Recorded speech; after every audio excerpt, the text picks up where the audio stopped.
Cole and I are writing partners. He has been helping me with the novel I'm working on for quite a while, and I've been trying to help him with some of his work as well. And this is one of the pieces that he is writing recently, which he is now going to perform for you. Please welcome Cole Hornaday.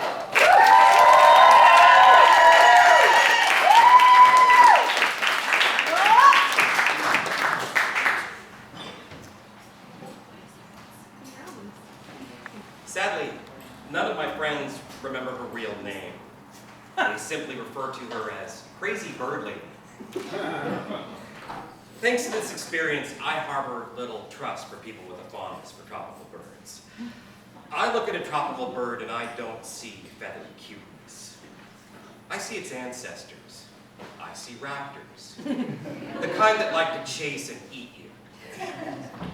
Dating her came at the end of a long, dry spell following a nasty breakup in a long-term relationship. She was recently divorced. They had no children, but she and her ex shared custody of a tropical bird. I don't recall the breed, some kind of parrot. I remember his name, Seymour. Seymour was about the length of my forearm, and she carried on about this bird the way you would a child. How cute he was when he got into the pantry shelves and nibbled all the labels off the canned goods so she never knew what she was pouring into the pan. He was just so sweet and gentle and absolutely adorable. 3 weeks into the relationship, and she has custody of Seymour for the weekend. I come in through the back door of her place, and she's standing across the kitchen from me. Before the screen door slams shut, she's got her palms up. Wait. Don't come any closer. Let him come to you. And that's when I spy this white bird perched on her shoulder. He cocks his head, and his little black eyes lock onto mine, and I think, oh no. This is not good.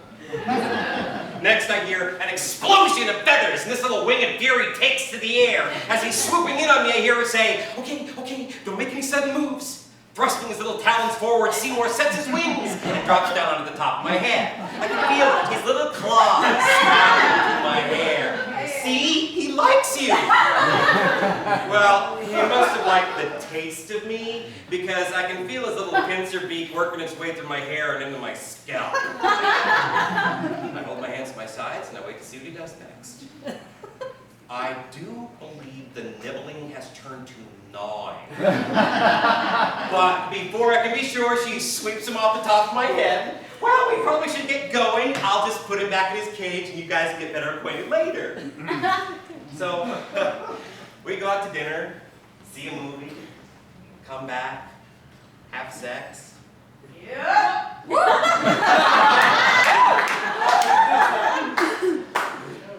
Later that night, lying beside her, I hear the occasional shriek from Seymour's cage in the living room. I do believe those cries informed my dreams. I believe I dreamed of raptors. The kind that like to chase and eat you. Come morning, I don't recall when she hopped out of bed at dawn in her white terry cloth robe. I can't tell you how long I snoozed. I do recall rolling over on my back and watching her approach through my half-lit eyes. She's standing in the doorway, naked beneath her robe. The neck open just enough for me to see she has that bird snuggled up beneath her bare breast. That was odd.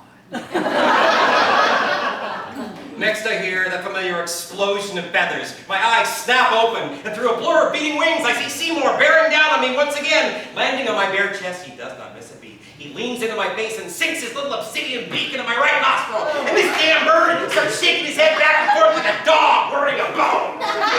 She shrieks, oh no, Seymour! All I can do is scream, get him off me, get him off me!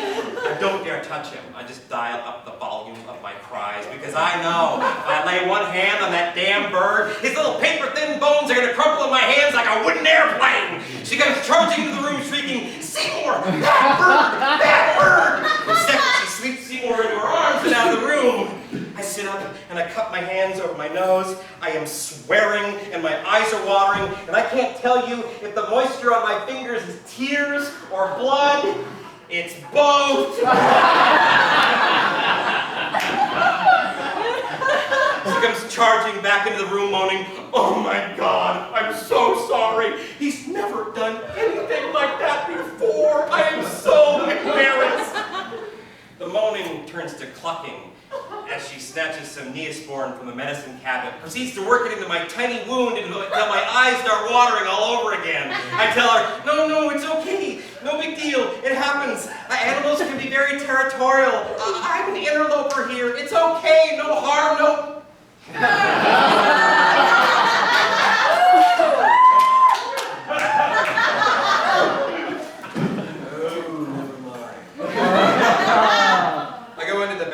Check my wound in the bathroom mirror.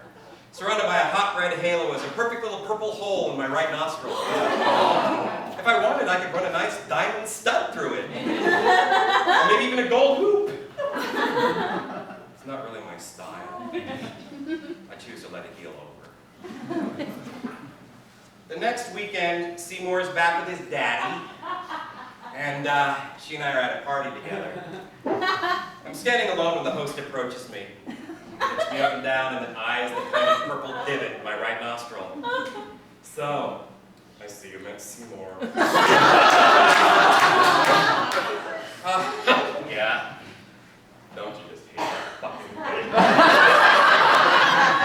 Well, I mean, it's not really his fault. I mean, I'm kind of an interloper in his space. We all hate that fucking bird. It's attacked every one of us at one point or another.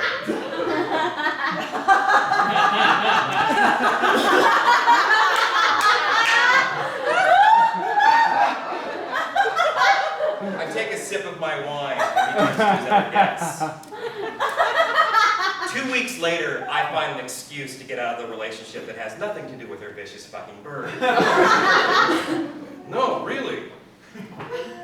So, 2 years on, I'm escorting some out-of-town guests past the fish flingers at Pike Place. I steer them around the famous Brass Pig and north toward the folks selling fresh produce. When through a crush of people I see Crazy Bird Lady coming toward me. I avert my eyes and duck around the far side to the most out-of-town guest. She's with a much younger man.